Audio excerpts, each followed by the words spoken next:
All right. I'm going to show you. This is the last one I got to sew anyway. All right. What you do is you take and make two 8-inch squares. And then this is a dark one and a light one. And you put the good side up and this good side down. So in other words, you make sure that the ends good are in the inside. Then you take this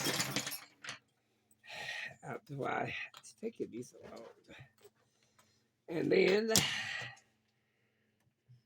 you make from point to point, and then you make a line.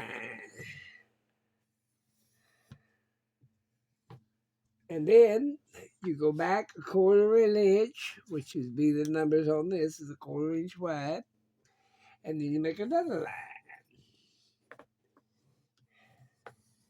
And then you go over here a 1/4 inch, and you make another line. And then you should end up with something like this. 3 lines. You sew the two outside lines. And you put this on here and sew it.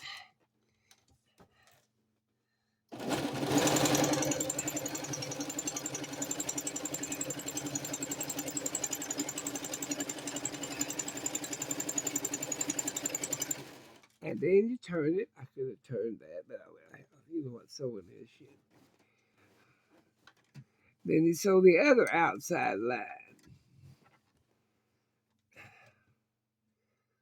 I guess I could turn it a little bit. How about that?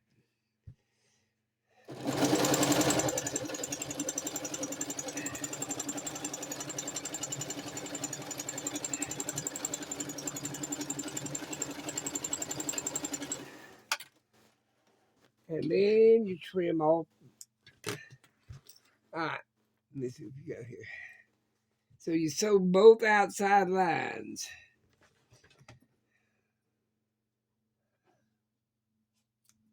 Now, if you make littler ones, you'd go across this way. But anyway, we ain't. We're making the pyramids.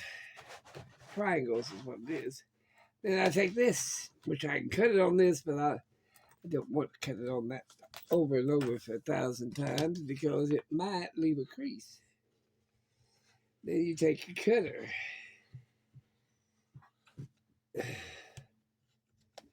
And then it should cut apart. Then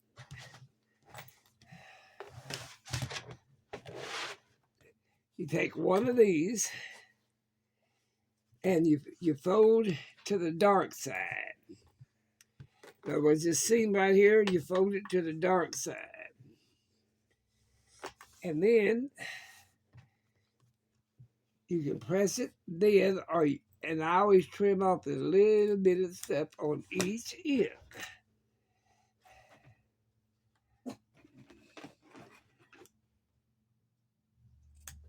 Okay, now that, and then you press this, make that seam lay down flat. And then you take these and go all the way around the corners like this, and till it looks like that around the corners. And then you take these and sew it to them, and then there you go. It just keeps making the top of the quilt all the way across, 5 or 6 of them, maybe 7, and then 10, 15 long. And that's it. So there you go. Now I'm going to turn this off and turn you off. And now you know how I make that. Now I'm going to arm these. Put my padding here so I can arm these flat. I got to plug up my arm. And I'll arm these flat. That makes like an arming board. And that's it. And then I got to sew it all together. But this is the last square. I've already done all these squares. See all these? All that. That would be on the top of the quilt. And that's it. I mean, I don't know how many squares there are. Probably 70, 80, maybe 100 of them. Yeah, maybe 100 squares there. 75, 80 of them at least. And that'd be the top of the quilt. And that's just going to do. If you're going to do little ones, you do it like this. You'd have that. And then you'd have, well, let's see, give me one. If I want 45s, I'd be doing it this way. Let me move this. You'd have to do it that way. And then you'd have to do this one this way. You'd have four different squares here. And that one's matching, so I want something that don't match. Here, this won't match. Yeah, this won't match. And then you fold this way. Well, I fold it this way, excuse me. Fold it that way. And you'd have a dark, a light, a dark, and a light. If you want to make four corners. See what I'm saying? Now, at this stage, I could make 4 corners, just go back and repeat the process of marking it this way. And that way, when I cut it, you'd have them this way. You see what I'm saying? And that way you'd have 4 corners. But instead, I'm not doing that. I want the triangles like this time. And you can make just regular 8-inch squares, like I did that one quilt. But now, instead of doing it the fancy way, I'm going to do this way. You still put a border around this thing.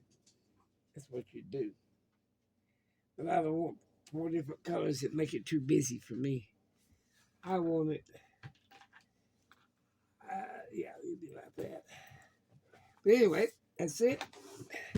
Now I'm going to work on making the borders for these. See there? There it is. Bye. Take care.